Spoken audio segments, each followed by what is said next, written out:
Muy buenas noches, tengan todos ustedes, sean bienvenidos a una edición más de su programa CEI en Contexto, un programa del Centro de Estudios Espinosa Iglesias que a su vez es auspiciado por la Fundación Espinosa Ru García.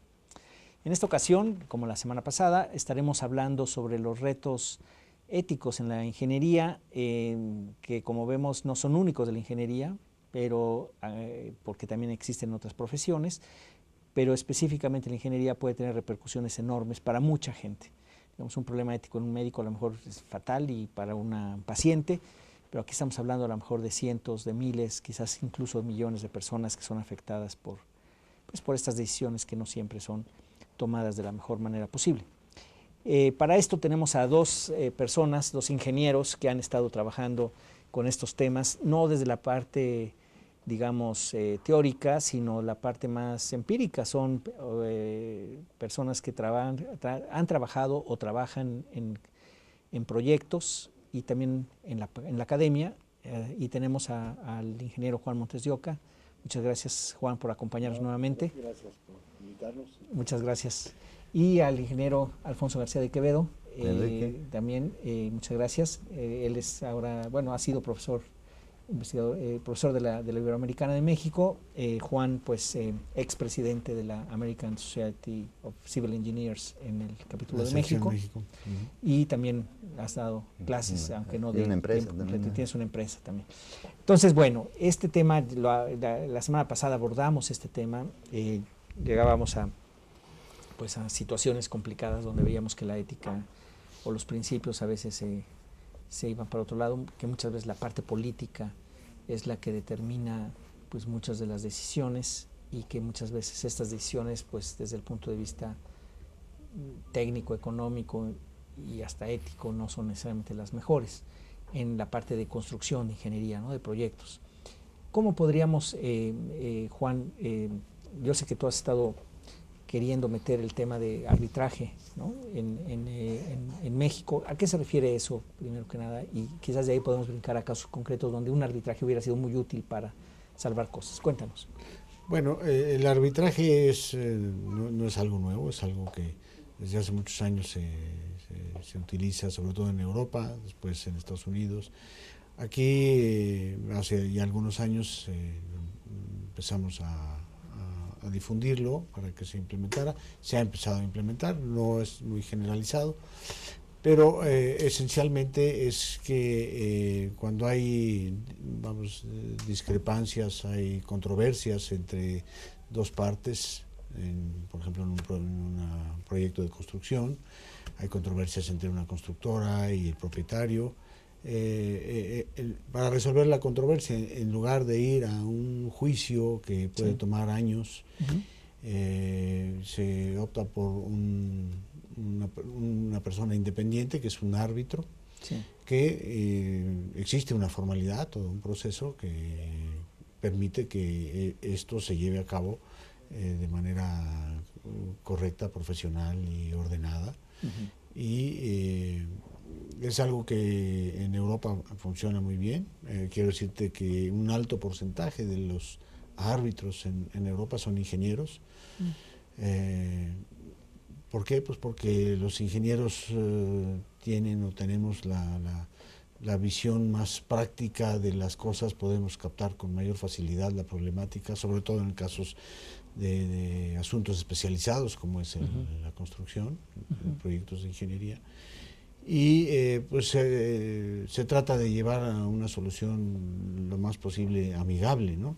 Sí. Aunque no siempre finalmente es amigable, porque alguien gana y otro pierde, a veces no, pero se trata de no verlo de esa manera. Claro. Ahí es algo semejante el arbitraje, digamos, jurídico en contratos de diferente tipo, y ustedes jugarían un papel como los especialistas, me imagino, en temas de construcción. Es un poco la idea. Exactamente, sí, esa es la idea. Normalmente en el arbitraje pues participan el árbitro, que puede ser un abogado, puede ser un ingeniero, y a veces la figura del árbitro está compuesto por 3 personas.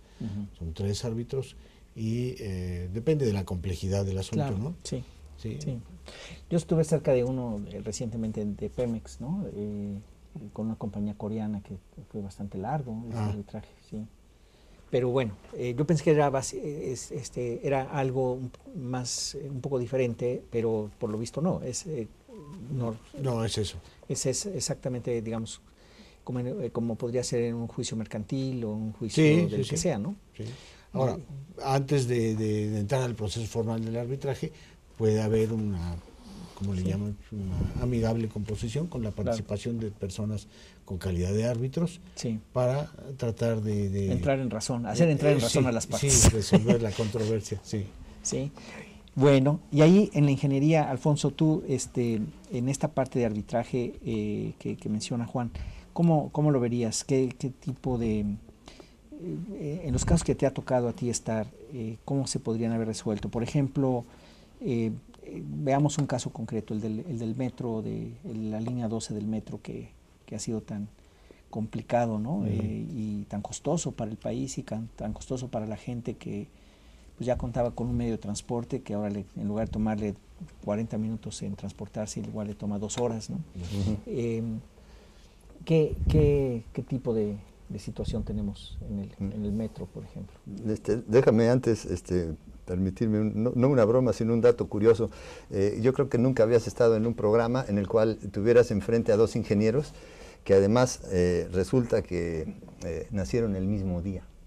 Que es algo muy interesante. No, pues nunca había tenido ingenieros, menos que hubieran nacido. Pero que el mismo día, 20 de septiembre de 1954, y no somos gemelos, pero es una cosa muy interesante. Bueno, del arbitraje y línea 12, es todo un tema, ¿no? Yo tuve la oportunidad de trabajar del 78 al 96 en Covitur. 18 años. 18 años en Covitur, que era la Comisión de Vialidad y Transporte Urbano del DF, que era la que controlaba y de alguna forma dirigía toda la obra del metro en la Ciudad de México. Y vialidades y transporte en general, pero el metro fundamentalmente, ¿no? Y bueno, orgullosamente puedo decir que se construyeron, en la época que me tocó, a mí me tocó más que nada 10 líneas o modificar las 3 primeras que estaban y construir las demás. Claro, nosotros desde el punto de vista de dirección, a mí me tocaba incluso instituir toda la cuestión de cómputo en el metro para controlar avances, etcétera, poder tener buenos datos, en fin, en una época en la que empezaba, te cuento, todo este espacio y más era para tener una computadora con 800 metros, en fin, toda esa cuestión, y con gente que te decía, hombre, el internet no sirve para nada, fíjate nada más, contra qué cosas, pero ¿a qué voy? A veces es muy difícil enfrentar situaciones cuando las decisiones las toma muy pocos. En el caso del metro se construyeron líneas y siempre en funcionamiento desde que se inauguraban, 10 líneas que funcionan maravillosamente bien.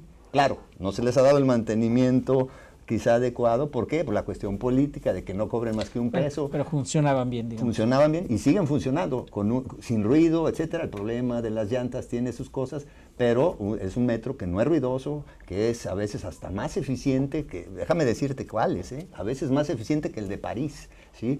Con muchísimo menos presupuesto y con muchísimo menos ingreso. En fin, claro, ya haciendo unas malabares para el mantenimiento, que para qué te cuento, pero es un metro interesante. Y la primera decisión que se toma para la línea 12 es, queremos un metro férreo. Es decir, como el de la línea de Zaragoza, la única que tenía problemas en la Ciudad de México, con hundimientos. Bueno, tú conoces esa zona, ahí vas en Avenida Zaragoza, sí, en Avenida Zaragoza, la línea A, que es ese sí, toma de la catenaria, el sistema que tiene. Que es el que va de ¿cómo se llama? De lo que es la zona de Pantitlán, ¿sí? Pantitlán, hacia la salida, ¿no? Ya sabes, Pantitlán, La Paz, es esa línea, ¿no? Bueno, tristemente yo creo que es la más chafa, la palabra que podría decir que tenemos, pero todas las demás son impresionantes, algunas a túnel a 30 y tantos metros, como la línea 7, que es una obra interesantísima en la Avenida Revolución, y cuando se hizo no se afectó ni siquiera la vialidad de Revolución, mínimamente, ¿no? La línea 12 se afectó todo. Cerraron Félix Cuevas, en fin, ¿no? Muchas decisiones muy raras. En primer lugar, ¿por qué hacerlo férreo? Cuando es el peor sistema, porque costo. cuando hay otras soluciones un poquito más caras, pero mejores para el ciudadano. El ciudadano hay que pensar en él, ¿no? A veces, aunque implique un costo, ¿no? Segunda, ¿sí? Se empieza a construir esto con un tren de proyecto, que es importantísimo. El vehículo de proyecto en cualquier situación es clave. En un aeropuerto, pues, ¿cuál va a ser? Tú, no, pero claro, en el metro es en el caso de una carretera, pues un tráiler de tal o cual características, pues, radios de giro, bla, bla, y en caso de un tren, pues imagínate, ¿no? Se contratan, no soy un experto en lo que pasó, yo dejé el metro hace más de 20 años, ¿sí? O por ahí de 20 años, en el 96, y resulta que contrataron aparentemente alguna cuestión de los chinos, que tienen unos trenes fabulosos los chinos, ¿no? Y resulta que contratan esta cuestión y año y medio después, con todos los proyectos diseñados para ese vehículo de proyecto, cambian el vehículo de proyecto. Decisiones políticas, financieras, lo que tú gustes y mandas, y se van con una empresa española extraordinaria, ¿sí? Un compañero nuestro la dirige, y deciden cambiar el vehículo de proyecto.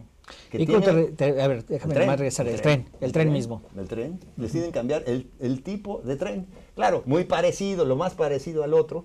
Yo no sé si indemnizaron, ¿no?, a los del principio. Y ahora seguro, con una cuestión y otras los chinos, no sé por qué a los chinos siempre les aprueban y luego les desaprueban, y resulta que cambian el vehículo, se van con de los españoles, porque además ofrecen alguna especie, no lo conozco exacto, pero alguna especie de arrendamiento, bla, bla, bla, que es menos costo, sí, pero diferencia distancia entre ejes, diferente tipo de interacción entre riel y rueda metálica, una bronca. Y además por ahí hubo un problema en cuestión de afectaciones, que por eso tuvieron que hacer unas curvas por ahí cerca de la zona de Tláhuac, y deciden que se haga así, se construye. Yo fui con mis alumnos muchas veces, porque es una de las obras más interesantes, más con la tuneleadora esta que estuvo 7,5 kilómetros trabajando por abajo de las entrañas de la ciudad, con todo el relajo que es trabajar, no sabes ni a veces qué te aparece, porque todos los planos luego los varían, ¿verdad? Y donde estaba una tubería, ya no está la tubería, donde estaba. A ver, ok, entonces ahí el tema fue básicamente el cambio de trenes, el cambio del vehículo. Es uno de los temas. Es uno de los temas. Es uno de los temas. Por ejemplo, esto que te digo de las curvas, pues ¿por qué no fue recto? Eso fue una cuestión de, a lo mejor no le dieron lo suficiente indemnización, así como pasaba con los de Atenco, acá con las de Tláhuac, para que fuera recto. Sí, o era demasiado costoso, o querían cobrar demasiado, o veto a saber. Pero bueno, nos tenemos que ir un corte, pero regresamos, porque sí, este tema del metro, bueno, es uno más, ¿no? Vamos a ver. Pero quería yo ver un poco lo del arbitraje con ese caso, pero ahorita regresamos. Volvemos con ustedes, estamos en un momento más.